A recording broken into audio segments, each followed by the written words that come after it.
ಇವತ್ತು ಸಿಎಂ ಸಿದ್ದರಾಮಯ್ಯ ವಿರುದ್ಧದ ಪ್ರಾಸಿಕ್ಯೂಷನ್ನ ಭವಿಷ್ಯ ನಿರ್ಧಾರ ಆಗುತ್ತೆ. ಸಿಎಂ ಸಲ್ಲಿಸಿರುವ ಅರ್ಜಿಗೆ ಹೈಕೋರ್ಟ್ನಿಂದ ಇವತ್ತು ಅಂತಿಮ ತೀರ್ಪು ಹೊರಬೀಳಲಿದೆ.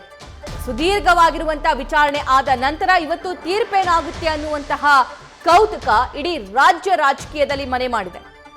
ಸಿಎಂಗೆ ಸಿಗುತ್ತಾ ಇವತ್ತು ರಿಲೀಫ್ ಅಥವಾ ಟೆನ್ಷನ್ ಏನಾದ್ರೂ ಹೆಚ್ಚಾಗುತ್ತಾ ಅಂತ ಮಧ್ಯಾಹ್ನ 12 ಗಂಟೆಗೆ ನ್ಯಾಯಮೂರ್ತಿ ನಾಗಪ್ರಸನ್ನ ಪೀಠದಿಂದ ಈ ತೀರ್ಪು ಪ್ರಕಟ ಆಗಲಿದೆ. ಈಗಾಗಲೇ ಸಿಎಂ, ಗವರ್ನರ್, ಅರ್ಜಿದಾರರ ಪರ ವಾದ ಪ್ರತಿವಾದ ಎಲ್ಲವೂ ಕೂಡ ಆಲಿಸಿದ್ದಾರೆ ನ್ಯಾಯಾಧೀಶರು. ಸುದೀರ್ಘವಾಗಿ ವಾದ ಪ್ರತಿವಾದ ನ್ಯಾಯಾಲಯ ಆಲಿಸಿದೆ. ಅಂತಿಮವಾಗಿ ಇವತ್ತು ಹೊರಬೀಳಲಿರುವ ಮೂಡ ಕೇಸ್ನ ತೀರ್ಪು. ರಾಜ್ಯಪಾಲರು ಪ್ರಾಸಿಕ್ಯೂಷನ್ಗೆ ಅನುಮತಿ ಕೊಟ್ಟಿದ್ದು ಸರಿಯೋ ತಪ್ಪೋ ಅನ್ನುವಂತಹ ವಿಚಾರಕ್ಕೆ ಸಂಬಂಧಪಟ್ಟಂತೆ ಇವತ್ತು ಮಹತ್ವದ ತೀರ್ಪು ಹೊರಬೀಳಲಿದೆ.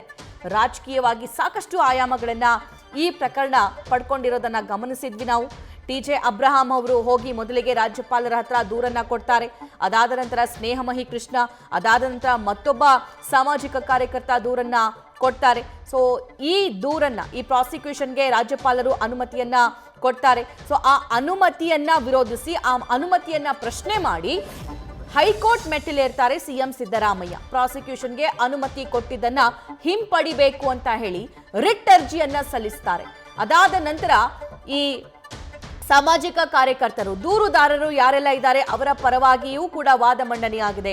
ಸಿಎಂ ಪರವಾಗಿಯೂ ಕೂಡ ವಾದ ಪ್ರತಿವಾದ ಎಲ್ಲವೂ ಕೂಡ ಮುಕ್ತಾಯ ಆಗಿದೆ. ಇವತ್ತು 12 ಗಂಟೆಗೆ ತೀರ್ಪು ಪ್ರಕಟ ಆಗಲಿದೆ. ಈ ಬಗ್ಗೆ ಮತ್ತಷ್ಟು ಲೈವ್ ಡೀಟೇಲ್ಸ್ ನಮ್ಮ ಪೊಲಿಟಿಕಲ್ ಕರೆಸ್ಪಾಂಡೆಂಟ್ ಶಿವಕುಮಾರ್ ನೀಡ್ತಾ ಹೋಗ್ತಾರೆ. ಶಿವಕುಮಾರ್, ಸಿದ್ದರಾಮಯ್ಯನವರಿಗೆ ಇವತ್ತು ರಿಲೀಫ್ ಸಿಗುತ್ತಾ? ಇವತ್ತು ಆಗುವಂತಹ ಡೆವಲಪ್ಮೆಂಟ್ಗಳ ಬಗ್ಗೆ ಡೀಟೇಲ್ಸ್ ನೀಡ್ತಾ ಹೋಗೋದಾದ್ರೆ.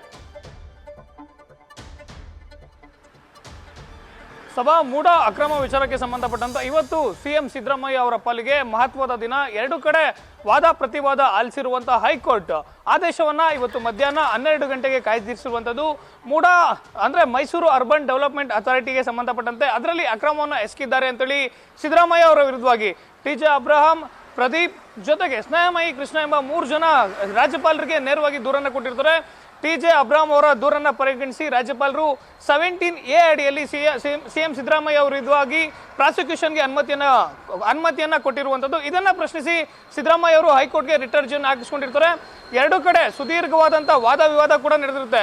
ಸ್ವತಃ ಸಿಎಂ ಸಿದ್ದರಾಮಯ್ಯ ಅವರ ಪರವಾಗಿ ಸುಪ್ರೀಂ ಕೋರ್ಟ್ನ ಹಿರಿಯ ವಕೀಲರಾದಂತಹ ಅಭಿಷೇಕ್ ಮನು ಸಿಂಘಿ ಹಾಗೂ ರವಿ ವರ್ಮಾ ಕುಮಾರ್ ಅವರು ವಾದವನ್ನ ಮಂಡನೆ ಮಾಡಿದ್ರೆ, ಮತ್ತೊಂದು ಕಡೆ ಯಾರು ದೂರುದಾರರ ಪರವಾಗಿಯೂ ಕೂಡ ತುಷಾರ್ ಮೆಹ್ತಾ, ರಂಗನಾಥ್ ರೆಡ್ಡಿ ಹಾಗೂ ಲಕ್ಷ್ಮೀ ಅಯ್ಯಂಗಾರ್ ಅವರು ವಾದವನ್ನು ಮಂಡಿಸಿರ್ತಾರೆ. ಪ್ರಮುಖವಾಗಿ ಸಿಎಂ ಸಿದ್ದರಾಮಯ್ಯ ಅವರ ಪರ ವಕೀಲರ ವಾದ ಏನಂತ ಹೇಳಿದ್ರೆ, 17A ಅಡಿಯಲ್ಲಿ ಖಾಸಗಿ ವ್ಯಕ್ತಿಗಳು ಕೊಟ್ಟಂತ ದೂರಿನನ್ವಯವಾಗಿ ರಾಜ್ಯಪಾಲರಿಗೆ ಪ್ರಾಸಿಕ್ಯೂಷನ್ಗೆ ಅನುಮತಿಯನ್ನ ಕೊಡ್ಲಿಕ್ಕೆ ಬರೋದಿಲ್ಲ. ಯಾಕಂತ ಹೇಳಿದ್ರೆ ಪ್ರಕರಣದಲ್ಲಿ ಯಾವುದೇ ಸರ್ಕಾರಿ ಸಂಸ್ಥೆ, ಪೊಲೀಸರಾಗಿರ್ಬೋದು, ಲೋಕಾಯುಕ್ತ ಆಗಿರ್ಬೋದು, ಜೊತೆಗೆ ಭ್ರಷ್ಟಾಚಾರ ನಿಗ್ರಹ ದಳ ಅಧಿಕಾರಿಗಳಾಗಿರ್ಬೋದು, ಯಾರು ಕೂಡ ಇಡೀ ಪ್ರಕರಣದಲ್ಲಿ ಪ್ರಾಥಮಿಕ ತನಿಖೆನೇ ಆಗಿಲ್ಲ. ಜೊತೆಗೆ ಖಾಸಗಿ ವ್ಯಕ್ತಿಗಳು ಕೊಟ್ಟಂತ ದೂರಿನ ಆಧಾರದ ಮೇಲೆ ಗವರ್ನರ್ ಅವರು ನೇರವಾಗಿ 17Aಗೆ ಕೊಟ್ಟಿದ್ದಾರೆ. ಇದು ಸಂವಿಧಾನವನ್ನ ಎಲ್ಲ ಒಂದ್ ಕಡೆ ಉಲ್ಲೇಖವನ್ನ ಮಾಡಿ ಒಂದು ವಾದವನ್ನ ಮಂಡಿಸುವಂತ ಕೆಲಸವನ್ನ ಸಿದ್ದರಾಮಯ್ಯ ಅವರ ಪರವಾದಂತ ಲಾಯರ್ಗಳು ಮಾಡುವಂತ ಕೆಲಸವನ್ನ ಮಾಡಿದ್ರು. ಜೊತೆಗೆ ಇದಕ್ಕೆ ಪ್ರತಿವಾದವನ್ನ ಮಂಡಿಸಿದಂತ ಅಧಿಕಾರಿಗಳು ಇದು ಸಿದ್ದರಾಮಯ್ಯ ಅವರು ಮೂಡಾಗೆ ಏನು ಅವ್ರಿಗೆ ಸೈಟ್ಗಳು ಹಂಚಿಕೆ ಆಗಿರುತ್ತೆ, ಅದು ಕೂಡ 50-50 ಅನುಪಾತದಲ್ಲಿ ಸೈಟ್ಗಳು ಅಕ್ರಮವಾಗಿ ಪಡ್ಕೊಂಡಿದ್ದಾರೆ. ಅವ್ರಿಗೆ ಅಲರ್ಟ್ ಆದಂತ ಸಂದರ್ಭದಲ್ಲಿ ಸಿದ್ದರಾಮಯ್ಯ ಅವರು ವಿರೋಧ ಪಕ್ಷದಲ್ಲಿ ಇದ್ರೂ ಸಹ ಈ ಒಂದು ಪ್ರಕರಣ ಆದಂತಹ ಸಂದರ್ಭದಲ್ಲಿ 1997ನಲ್ಲಿ ಇಡೀ ಪ್ರಕರಣ ಬೆಳಕಿಗೆ ಬಂದಿರುವಂತದ್ದು. ಜೊತೆಗೆ ಸಿದ್ದರಾಮಯ್ಯ ಅವರ ಪತ್ನಿಗೆ ಸೇರಿದಂತ ಜಮೀನನ್ನ ಮೂಡ ಅವರು ಅಕ್ವೈರ್ ಮಾಡ್ಕೊಂಡಿರೋದಾಗಿರ್ಬೋದು. ಜೊತೆಗೆ ಅವ್ರಿಗೆ ಸೈಟ್ ಕೊಟ್ಟಂತ ಸಂದರ್ಭದಲ್ಲಿ ಸಿದ್ದರಾಮಯ್ಯ ಅವರು ಉಪಮುಖ್ಯಮಂತ್ರಿ ಆಗಿದ್ರು. ಈ ವೇಳೆಯಲ್ಲಿ ತಮ್ಮ ಪ್ರಭಾವವನ್ನು ಬಳಸಿದ್ದಾರೆ ಅಂತೇಳಿ ದೂರುದಾರರ ಪರವಾಗಿ ಲಾಯರ್ಗಳು ವಾದವನ್ನು ಮಂಡಿಸುವಂತ ಕೆಲಸವನ್ನ ಮಾಡಿದ್ರು. ಆದ್ರೆ ಇದಕ್ಕೆ ಪ್ರತಿಯಾಗಿ ಸಿದ್ದರಾಮಯ್ಯ ಪರ ವಕೀಲರು ಪ್ರಮುಖವಾಗಿ ಮಂಡನೆಯನ್ನ ಮಾಡಿರುವಂತದ್ದು. 1997ರಲ್ಲಿ ಡಿನೋಟಿಫೈ ಆಗಿದೆ.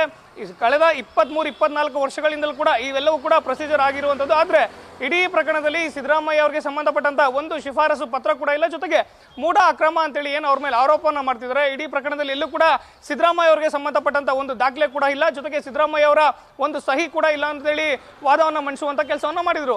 ಸುದೀರ್ಘವಾದಂತಹ ವಾದ ಪ್ರತಿವಾದವನ್ನು ಆಲಿಸಿದಂತ ಹೈಕೋರ್ಟ್ನ ನ್ಯಾಯಮೂರ್ತಿಗಳಾದಂತಹ ನಾಗಪ್ರಸನ್ನ ಅವರ ಪೀಠ ಇವತ್ತು ಮಧ್ಯಾಹ್ನ 12 ಗಂಟೆಗೆ ತೀರ್ಪನ್ನ ಕಾಯ್ದಿರಿಸುವಂತದ್ದು. ಸಭಾ, ಥ್ಯಾಂಕ್ ಯು ಶಿವಕುಮಾರ್.